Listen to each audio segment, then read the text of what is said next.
juga ya dendanya. Iya. Aduh, sayang sekali. Mending bedah tentang SPT tahunan ini, bedah bahasanya. Jadi kawan pajak sebisa mungkin lapor ya SPT tahunan dan tepat waktu. Ini uangnya buat beli pecel lele ya kan? Terus kenyang hati tenang. Iya. Iya. Assalamualaikum warahmatullahi wabarakatuh. Salam sejahtera untuk kita semua.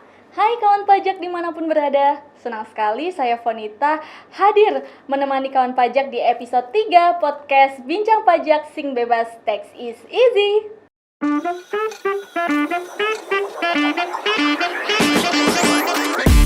Nah, kawan pajak tidak terasa nih sudah masuk bulan Maret aja nih. Nah, di bulan Maret ini begitu spesial sekali ya kawan pajak karena di bulan Maret ini seluruh umat muslim menunaikan ibadah puasa. Untuk itu, sebelumnya Fonita mengucapkan selamat menunaikan ibadah puasa bagi yang melaksanakannya. Nah, selain juga di bulan Ramadan yang penuh berkah ini, di bulan Maret begitu terasa spesial ya karena lagi-lagi kita bertemu dengan kewajiban pelaporan SPT tahunan wajib pajak orang pribadi. Nah, di kesempatan yang spesial ini telah hadir di tengah kita seorang narasumber yang begitu istimewa. Nah, beliau adalah seorang account representatif KPP Pratama Singkawang. Here we go, Kak Eka. Hai Kak Eka. Halo Ponita. Wah, gimana nih Kak kabarnya? Alhamdulillah. Halo kawan pajak dimanapun berada, alhamdulillah dalam keadaan sehat. Alhamdulillah. Semangat sekali ya Kak Eka nih sudah hadir menyapa kawan pajak di seluruh Nusantara. Nah, mungkin boleh yuk kita perkenalan sedikit nih dan spill kegiatan sehari-hari Kak Eka nih apa sih sebenarnya? Halo kawan pajak, kenalkan nama saya Eka Yuningsi, biasa dipanggil Kak Eka. Nah, sehari-hari saya itu sebagai account representatif di KPP Pratama Singkawang. Dalam menjalankan tugas, itu kegiatan sehari-hari saya adalah mengawasi pemenuhan kewajiban perpajakan wajib pajak di wilayah kerjanya KPP Pratama Singkawang, yaitu di Singkawang, Sambas, dan Bengkayang. Nah, Kak Eka, ini kan kegiatan sehari-harinya mengedukasi dan juga melakukan pengawasan kepada wajib pajak. Ini bulan Maret nih kita kan fokusnya SPT tahunan ya Kak ya. Nah, mungkin bisa kan kita ngobrolin sedikit bedah tentang SPT tahunan, bedah bahasanya. Nah, kenapa sih sebenarnya kok seluruh wajib pajak itu perlu dan wajib sekali untuk melaporkan SPT tahunannya setiap tahun? Oke kawan pajak, kenapa sih kita perlu lapor SPT tahunan? Nah, padahal bisa jadi kan kita sudah bayar pajak, kita juga mungkin yang sebagai karyawan sudah dipotong pajaknya oleh pemberi kerja. Tapi kita tetap harus lapor nih SPT tahunan. Jadi kawan pajak, untuk SPT tahunan itu sendiri merupakan sarana pertanggungjawaban setiap wajib pajak dalam pelaksanaan hak dan pemenuhan kewajiban perpajakannya. Jadi kawan pajak, pelaporan SPT tahunan itu sendiri itu merupakan amanat dari undang-undang. Karena di dalam undang-undang sendiri disebutkan bahwa setiap wajib pajak yang mempunyai NPWP itu diwajibkan untuk menyampaikan dan melaporkan SPT tahunan.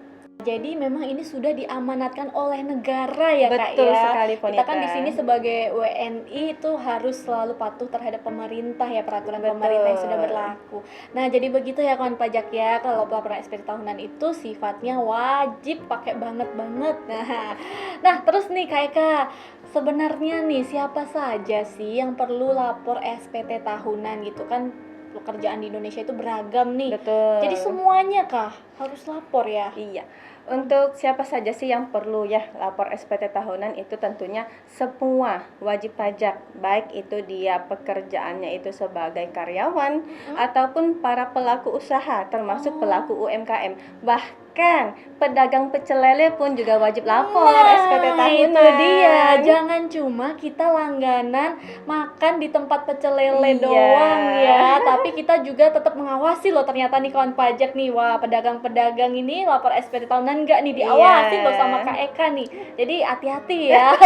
Kalau ketemu Kak Eka loh enggak gitu. Oke, jadi intinya berarti untuk seluruh yang memiliki pekerjaan, penghasilan itu wajib ya untuk lapor SPT tahunan. Nah, kuncinya yang punya NPWP. Betul. Itu yang wajib lapor SPT tahunan. Jadi walaupun UMKM ini omsetnya kan masih di bawah 500 ya, masih belum kena PPh final UMKM, tapi tetap wajib lapor SPT Betul, tahunan. wajib lapor SPT Oh, tahunan. begitu ya kawan pajak ya. Jadi makanya kawan pajak jangan khawatir. Buat yang pelaku UMKM, kalaupun tidak pernah membayar pajak karena memang peraturannya seperti itu, ketentuannya yang berlaku, tapi tetap harus laporkan pajak Anda segera. Nah, Kak Eka, dalam pelaporan SPT tahunan nih ya, kan banyak sekali tuh yang perlu diisi gitu. Aduh, banyak sekali wajib pajak yang mengeluhkan gitu. Iya. Pusing mau lapor sendiri katanya online, tapi ujung-ujungnya ke kantor pajak. Jadi sebenarnya apa sih yang perlu dipersiapkan atau yang perlu diisikan di dalam SPT tahunan itu sendiri? Baik kawan pajak, di dalam SPT tahunan itu sendiri sebenarnya cukup sederhana ya. Yang kita laporkan yang pertama ialah seluruh data penghasilan yang kita miliki. Nah, misalnya kita sebagai karyawan, kita juga buka usaha nih, maka penghasilan kita sebagai karyawan, penghasilan kita dari kegiatan usaha itu dilaporkan semua di dalam SPT tahunan. Selanjutnya yang perlu kita laporkan ialah harta yang kita miliki pada akhir tahun. Nah, harta ini baik sudah balik nama maupun belum balik nama, baik udah lunas atau masih kredit, itu juga dilaporkan di SPT tahunan. Kemudian yang kita laporkan selanjutnya ialah utang. Jika kita punya utang di akhir tahun, maka juga dilaporkan. Dan terakhir yang kita perlu laporkan itu ialah data anggota keluarga. Sederhana kan pajak? Oh alah, jadi sebenarnya tuh sesimpel itu ya Kak ya? Iya. Oh, jadi berarti yang perlu kawan pajak siapkan nih catatannya, betul ya Kak ya? Berarti yang penting Betul. catatannya kawan pajak nih. Terus juga yang pasti diingat kalau tadi tuh kondisi per Desember ya Kak ya Iya, berarti per ya? akhir tahunnya. Per akhir tahunnya 31 nih. Desembernya. Betul. Nah, kalau untuk yang pedagang pecel lele, katakanlah dia cuman buka usaha aja, tidak ada penghasilan lain ya. Berarti yang perlu penghasilan yang perlu dilaporkannya itu ya omset usahanya. Nanti dibuat rekapannya per bulannya berapa, seperti itu. Kalau bayar pajaknya belum tentu. Kalau misalnya omsetnya kurang dari 500 juta, Iya, seperti itu. betul. Jadi untuk pelaku UMKM itu sebenarnya lebih simpel ya karena dia kan tinggal catat saja dari bulan Januari itu berapa omsetnya Iya, seperti itu ya omset sampai total per Desember. bulan. Nah, jadi begitu ya kawan pajak kalau ternyata pelaporan SPT tahunnya itu sangat-sangat mudah apalagi sekarang tinggal akses di djponline.pajak.go.id. Nah, tapi nih Kak Eka, banyak juga nih wajib pajak tuh yang mengeluhkan tentang pelaporannya kok jadi sulit sih karena online. Nah, itu gimana sih Kak Eka? Mungkin boleh dijelaskan nih ke kawan pajak kalau semua yang serba online itu sebenarnya bagaimana sih Kak Eka? Oh, jadi justru yang online itu bukan mempersulit, justru memudahkan. Karena apa? Sekarang kita lapor SPT tahunan udah nggak perlu tuh ngantri panjang-panjang di kantor pajak. Kita bisa lapor kapanpun dan dimanapun. Nah, jadi betul sekali ya kawan pajak kalau lapor SPT tahunan itu bisa di mana saja dan kapan saja. Yang penting ada akses internetnya ya Kak Eka ya. Betul banget. Karena kita lapornya itu tinggal klik di www.djponline.pajak.go.id.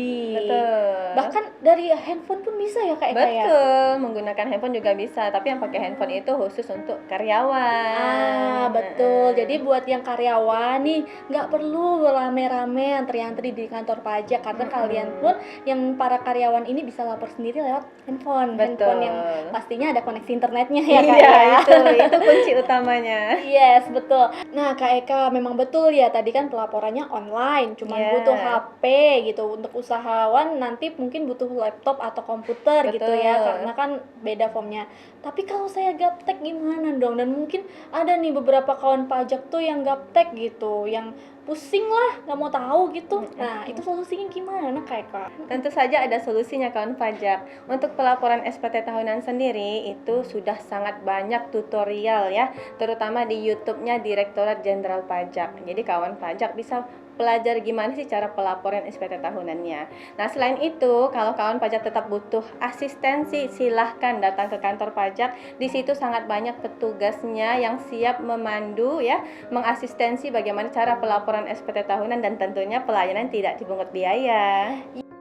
Jadi begitu ya kawan pajak. Jadi buat kawan pajak nih yang akunya generasi milenial, Gen Z, X, Y, pangkat 2 atau apapun itulah ya. Yang gadgetnya udah bagus-bagus tapi masih lapor pajak di kantor pajak. Aduh, please lah ya Kak ya. Sekarang sudah banyak sekali tutorial di YouTube. Jadi, ayo kita sama-sama mengikuti perkembangan teknologi ini dengan mengakses YouTube tutorial pengisian SPT tahunan. Jadi nanti bisa Iya. lapor sendiri. Kan HP-nya udah mahal dan canggih tapi orangnya nggak bisa memanfaatkan dengan maksimal, sayang banget ya kawan pajak. Jadi ayo kita mulai untuk kepo, untuk cari tahu supaya Iya. juga nggak perlu ngantri lagi di kantor Betul pajak banget. ya. Walaupun mungkin nanti untuk yang memang ribet banget gitu ya, yang sulit untuk mengakses internet, nah itu baru boleh nanti kita bantu ya Kak ya. Siap. Terus nih Kak, kalau enggak lapor SPT tahunan, waduh gimana ini Kak coba? Jadi kawan pajak sebisa mungkin lapor ya SPT tahunan dan tepat waktu. Kenapa? Setiap wajib pajak baik orang pribadi maupun badan usaha ya, kalau sampai terlambat atau tidak lapor SPT tahunan itu bisa dikenai sanksi administrasi berupa denda. Kalau orang pribadi itu dendanya itu Rp100.000 per tahunnya. Kalau untuk wajib pajak badan seperti yayasan, lembaga, CP, PT dan sebagainya itu 1 juta per tahun. Jadi sebisa mungkin memang harus lapor tepat waktu, seperti itu Kak Ponita. Wah, ternyata besar juga ya dendanya. Iya. Aduh, sayang sekali. Mending uangnya buat beli pecel lele ya Betul kan? banget, Perut Ponita. kenyang, hati tenang. Iya, mantap. Yes. Nah, jadi untuk kawan pajak nih, sebagai warga negara yang baik dan patuh terhadap aturan yang ditetapkan pemerintah, ayo kita sama-sama penuhi kewajiban pelaporan SPT tahunannya. Ini juga sebagai wujud bentuk cinta tanah air kita ya Betul kepada banget. negeri. Nah, oke, mungkin terakhir nih Kak Eka nih, boleh ada pesan-pesan yang mau disampaikan ke kawan pajak nih? Baik. Silakan. Baik kawan pajak dimanapun berada, pelaporan SPT tahunan itu sangat mudah dan bisa kita lakukan dimanapun serta kapanpun, ya kan? Nah, batas pelaporan SPT tahunan itu sendiri untuk orang pribadi itu ialah sampai dengan akhir Maret, ya. Kemudian untuk wajib pajak badan itu sampai dengan akhir April. Jadi, kawan pajak, ayo laporkan SPT tahunan secara tepat waktu. Yes, jadi begitu ya kawan pajak ya. Dan terima kasih sekali nih Kak Eka sudah meluangkan waktunya untuk hadir di podcast KPP Pratama Singkawa. Sama-sama Kak Ponita. Nah, terima kasih juga untuk kawan pajak yang sudah menonton tayangan podcast episode kali ini. Jangan lupa like, comment, and share. Sampai jumpa di episode berikutnya. Pajak kuat, APBN sehat.